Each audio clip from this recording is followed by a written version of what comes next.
బీహార్లో ప్రధాని పర్యటన. గయలో 13,000 కోట్ల అభివృద్ధి పనులకు శ్రీకారం. బీహార్ అభివృద్ధికి మోదీ హామీ. పార్లమెంటు కాంప్లెక్స్లో భద్రతా వైఫల్యం. గోడ దూకి లోనికి చొరబడ్డ అగంతకుడు అదుపులోకి తీసుకుని విచారిస్తోన్న పోలీస్. బహిరంగ ప్రదేశాల్లో కుక్కలకు ఆహారం పెట్టొద్దు. పట్టుకున్న శునకాలను స్టెరిలైజ్ చేసి అక్కడే వదిలేయాలి. అన్ని రాష్ట్రాల సీఎస్లకు సుప్రీంకోర్టు నోటీసులు. పీసీ ఘోష్ నివేదికపై స్టే ఇవ్వలేమన్న హైకోర్టు. పబ్లిక్ డొమైన్లో నివేదిక ఉంటే తొలగించాలని ఆదేశం. తదుపరి విచారణ 4 వారాలకు వాయిదా. వర్షాలకు అమరావతి మునిగిందంటూ తప్పుడు ప్రచారం. ఎవరెన్ని దుష్ప్రచారాలు చేసినా అమరావతి ఆగదు. 3 ఏళ్లలో ఐకానిక్ టవర్స్ పూర్తి చేస్తామన్న నారాయణ. రాజమండ్రి జైలుకు పెద్దిరెడ్డి. మిథున్ రెడ్డితో కలిసి ములాఖతు. సెంట్రల్ జైల్లో మంతనాలు. తెలంగాణ ఇచ్చిన కాంగ్రెస్ను చిల్లర పార్టీ అంటారా? సోనియా వల్లనే తెలంగాణ వచ్చిందని కేసీఆర్ చెప్పలేదా? కేటీఆర్కు క్యారెక్టర్ లేదన్న జగ్గారెడ్డి. ఈ world IVF day OSS wheel of hope తిప్పండి. ఫ్రీ ఐవీఎఫ్ గెలుచుకోండి. సచివాలయ ముట్టడికి గ్రేటర్ బీజేపీ యత్నం. సేవ్ హైదరాబాద్ పేరుతో నిరసన. ఆందోళనకారులను అరెస్ట్ చేసిన పోలీస్. మొయినాబాద్లో రామచంద్రరావు అరెస్ట్. సచివాలయ ముట్టడికొస్తుండగా అడ్డుకున్న పోలీసులు. బీజేపీ కార్యకర్తల వాగ్వాదం. జీవీఎంసీ కౌన్సిల్ సమావేశంలో గందరగోళం.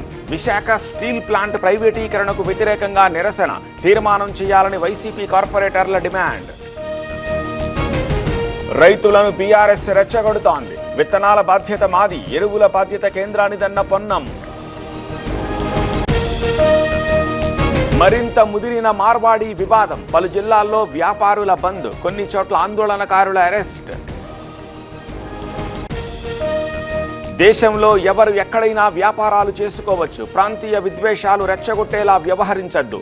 గోబ్యాక్ మార్వాడి అంశంపై Laxman comment. Yadadri power station నిర్వాసితులకు నియామక పత్రాలు. 360 మందికి అందజేత. పాల్గొన్న భట్టి, కోమటిరెడ్డి.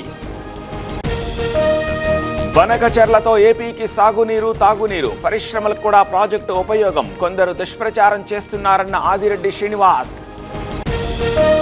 సీఎం రేవంత్కు పోలీసులు తొత్తులుగా మారారు. బీఆర్ఎస్ నేతలను వేధిస్తోన్న వారి పేర్లు రాసుకుంటాం. మాజీ ఎమ్మెల్యే మర్రి జనార్దన్ రెడ్డి వార్నింగ్. కేసులో సిట్ దర్యాప్తు. మాజీ మంత్రిని విచారిస్తోన్న అధికారులు. వైసీపీ హయాంలో ఎక్సైజ్ శాఖ మంత్రిగా ఉన్న నారాయణ స్వామి.